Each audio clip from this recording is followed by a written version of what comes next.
su esposo y ahora a continuación la diputada Saá va a responder a las preguntas que le hicimos personal. Por favor, así que tengo... Bueno. Es difícil ver cuánto está al debe y cuánto está a la vez.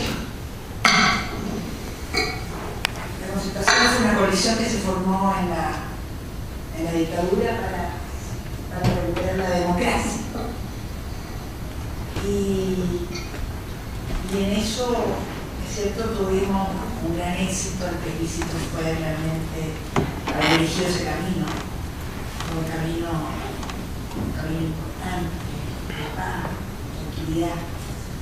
Y bueno, derrotamos la dictadura y nos encontramos y eso significó, ¿cierto?, estar a cargo, llegar al gobierno, pero llegar al gobierno de una manera compleja, porque no había una derrota total de la dictadura.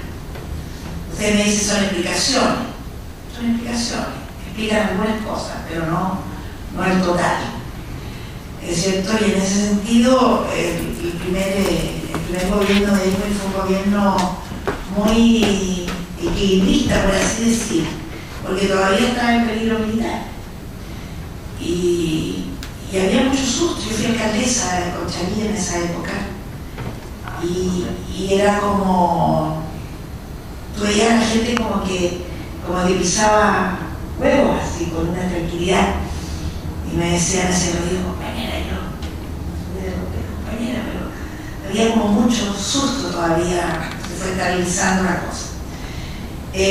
Cuando salimos, se hicieron algunas reformas constitucionales, no todas las necesarias, y nos demoramos bastante tiempo, diría yo, en tener reformas aceptables de la Constitución. Y dentro de esas reformas, las que no hemos logrado todavía es el plebiscito. Y el plebiscito sería un arma realmente fundamental hoy día, fundamental. Y por eso es tan importante hoy día poder conseguir la reforma política, las políticas necesarias para ampliar, ¿es cierto? Y eso está claro cuáles debían ser, todo lo que cambio del sistema electoral, el tema de los bonos que yo le explicaba al interior en el Parlamento, el tema del plebiscito, la iniciativa popular de ley, en fin, hay varias cosas que hacer. Pero con el andar del tiempo, es cierto, indudable ahí y la falta de debate, yo creo que nosotros sufrimos una especie de parálisis reflexiva, ¿no? Y eso lo reconozco y creo que es un gran error que hemos cometido. O sea, no tuvimos la capacidad de ir reflexionando sobre lo que íbamos haciendo, así como globalmente. Por otro lado, teníamos también un análisis de la ciudadanía. El profesor me decía aquí, pensé que iban a hacer preguntas porque en mi época no se hacían preguntas. O sea, había absolutamente, te diría yo, un silencio de la ciudadanía, ahora en temas en que la ciudadanía tenía un 80% de acuerdo, que lo hemos sabido a través de la encuesta. Yo me acuerdo cuando discutimos la ley de divorcio, que nos demoramos 10 años en sacarla, porque estaba en contra, la derecha terriblemente en contra, y el presidente de la comisión del Senado no la ponían en discusión. Es cierto, dábamos la discusión solo, no había gente que fuera, que mirara, que hablara, que interactuara. O sea, había también una cosa dormida compleja. Yo creo que los movimientos políticos tienen siempre la posibilidad, ¿cierto?, de asumir la responsabilidad que se tienen, pero también de sacudirse y plantear cosas.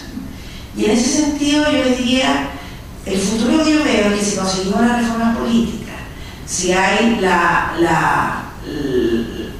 si logramos la inscripción automática, el voto voluntario, si los miles, los millones dan su opinión, el cuadro político de Chile cambiaría. Y sería la ciudadanía, ¿cierto?, quien elegiría los nuevos proyectos, las antiguas coaliciones con nuevos proyectos. Es la soberanía popular la que tiene que decir eso, ¿es cierto? Y eso yo creo que ustedes tienen que estar súper conscientes, que tienen que estar dispuestos también, ¿es cierto?, a fijar sus posiciones políticas y a plantearse electoralmente, porque es la manera que tenemos en una democracia de hacerlo. Y si no logramos hacer cambios fundamentales en esta época en que el peso del político del movimiento se transforma en un peso decisorio en términos de decisiones, en correr los márgenes de lo posible, entonces yo creo que sería fundamental el compromiso de cada uno de ustedes, excepto y tienen que surgir alternativas distintas políticas que la ciudadanía tiene que elegir, que tiene que ver. Y tienes toda la razón, alguien decía, Rey, tú, que los proyectos no solo ser proyectos elaborados por unos pocos, sino que la formulación del proyecto tiene que ser también democrático, el camino de formulación. Entonces, yo creo que ese es el panorama en que estamos hoy día, en que las fuerzas políticas están, diría, más del lado progresivo, porque la derecha sabemos cómo piensa, la derecha también está con sus crisis, ¿cierto? Hay diferencias de posiciones en alianza. En el sector de la Nación Nacional, en el sector más progresista, es distinta la alianza y a lo mejor también va a tener ruptura. Entonces, pero necesitamos que la ciudadanía se pronuncie, se hable y que realmente participe, si no, la cosa va a seguir muy anquilosada. Nosotros tenemos nuestros nuevos planteamientos y hemos hecho los mea culpa. Ahora tampoco se trata de hacer de seguir llorando, ¿te fijas? Y si hay fuerza todavía para rectificar y para pensar y para reflexionar y para plantear, yo creo que también tenemos el derecho a hacerlo. Me preguntaban con respecto al tema de qué se ha hecho en educación. Mira, yo creo que en educación lo que pasó fue una especie de desesperanza aprendida, que llaman los psicólogos. La LOCE, que es la Ley Orgánica de la Enseñanza, ¿cierto?, la presentó, la promulgó Pinochet el día antes de asumir la democracia. O sea, el 10 de marzo del 90, Pinochet promulgó la Ley Orgánica de la Enseñanza. Porque claramente que este proyecto educacional es el meollo del pensamiento de la derecha más predominante. Y siempre había una tensión en Chile, siempre, entre el concepto de libertad de enseñanza y el derecho a la educación. Yo me acuerdo cuando yo estaba joven, íbamos a congresos, yo participaba en un organismo católico, no la sino que era la Juventud Católica, que en los años 60, yo tengo mis años, en esos años era, toda la Juventud Católica estaba muy ligada al cambio social, en fin, pero éramos partidarios, se hablaba de la libertad de enseñanza. Íbamos a congresos, me acuerdo de habernos encontrado viajando en tren hacia provincias, hacia algunas regiones, a congresos, nos cruzábamos con los estudiantes de la FRESH, que era la Federación Laica de Estudiantes de Chile. Y la pelea que teníamos ahí en los trenes, donde nos encontrábamos, la libertad de enseñanza y Estado docente.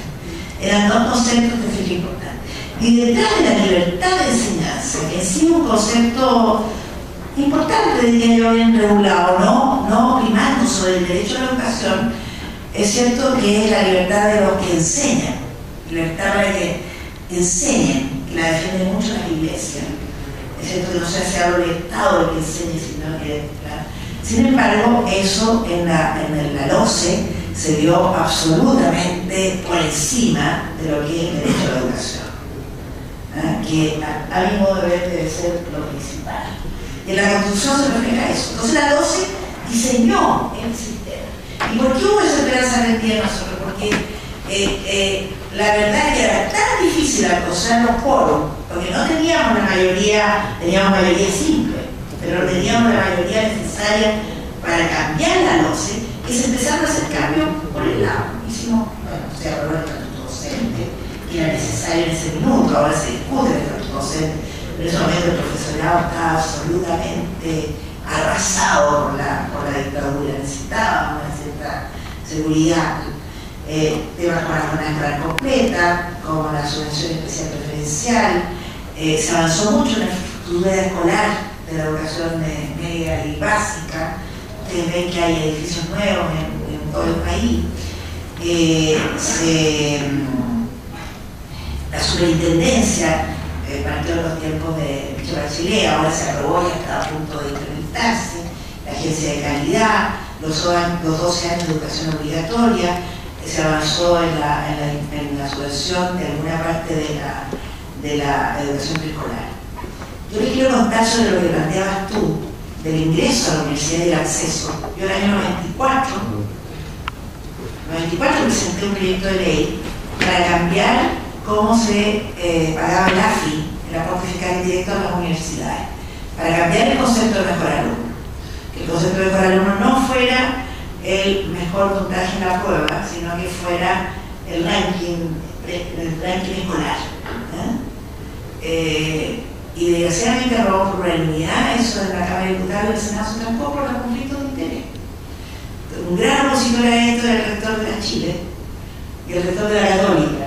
Entre la Chile y la Católica nos aprobamos un proyecto en el Senado para poder cambiar la distribución, porque eso implica una tremenda brecha. Bueno, después por suerte esto lo tomó la CONFES, se universalizó este tema del acceso, que esperemos que pase, pero se hicieron cosas, pero estaba esa cosa aquí, no vamos a poder cambiar la losa, entonces vámonos por el lado, por detalle, y se fue perdiendo esa visión más común. Lo dirá la ciudadanía, por eso es tan importante que ustedes tengan una opción política, que se creen opciones políticas, que se discuta políticamente, y ahí se verá. Nosotros pensamos como concentración que para Chile es importante todavía, lo pensamos nosotros, tenemos que convencer, ¿es cierto?, a la ciudadanía, que es importante todavía para la gobernabilidad del país una alianza centro-izquierda. Creemos que es importante para eso, y por eso hemos seguido trabajando en conjunto, hemos tenido crisis, pero son crisis pequeñas, y estamos tratando de realmente hacer un proyecto que convenza a la ciudadanía y que tenemos que recompulsar, lo reconozco con toda humildad. Gracias.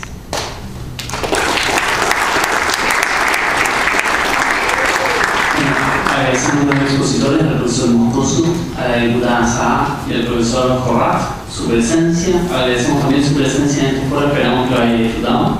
Y para el cierre también quiero invitarlos a ver la película francesa La culpa de Fidel en la sala 14 Sur a las 4 de la tarde, donde vamos a proyectarla. Muchas gracias por su presencia.